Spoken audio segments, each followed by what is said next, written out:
স্বাগতম জনাইছোঁ আপোনালোক সকলোকে মোৰ ইউটিউব চেনেল প্ৰিয়ংকা দেৱীৰ অন্য এটি ভিডিঅ'লৈ। আজি আলোচনা কৰিম তৃতীয় শ্ৰেণীৰ সমাজ বিজ্ঞানৰ আচৰণ নামৰ পাঠটিৰ প্ৰশ্ন উত্তৰসমূহ। পাঠটিৰ অনুশীলনী 1 নম্বৰত আছে তলৰ বাক্যবোৰ শুদ্ধ নে অশুদ্ধ লিখা।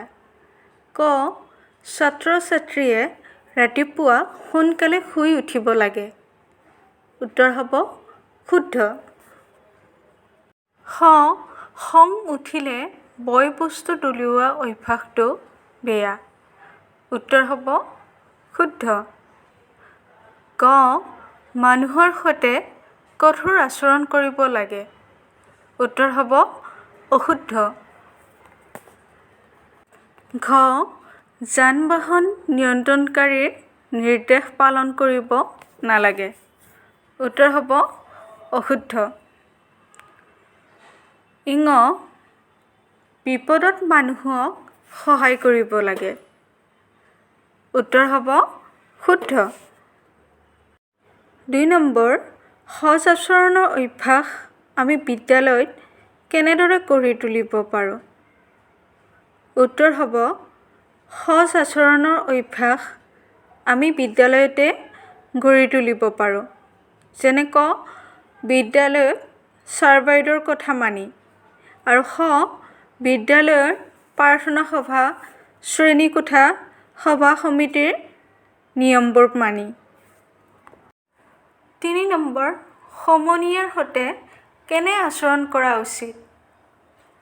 উত্তৰ হ'ব সমনীয়াৰ সৈতে সজ আচৰণ কৰিব লাগে। যেনে ক, সমনীয়াৰ সৈতে খেলা ধূলা কৰোঁতে খেলৰ নিয়ম মানিহে আনন্দ কৰিব লাগে। খ, সমনীয়াৰ লগত খেলোঁতে হাৰিলে জিকিলে খং আৰু আনন্দ কৰি নিজৰ আৰু আনৰ মনত দুখ দিব নালাগে।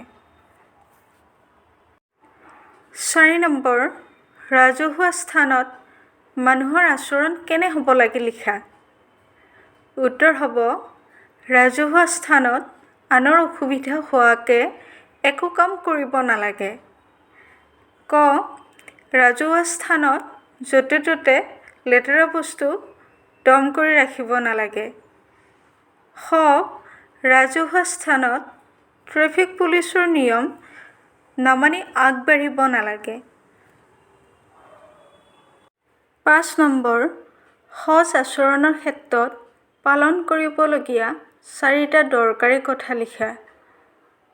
উত্তৰ হ'ব সজ আচৰণৰ ক্ষেত্ৰত পালন কৰিবলগীয়া 4টা দৰকাৰী কথা তলত আগবঢ়োৱা হ'ল।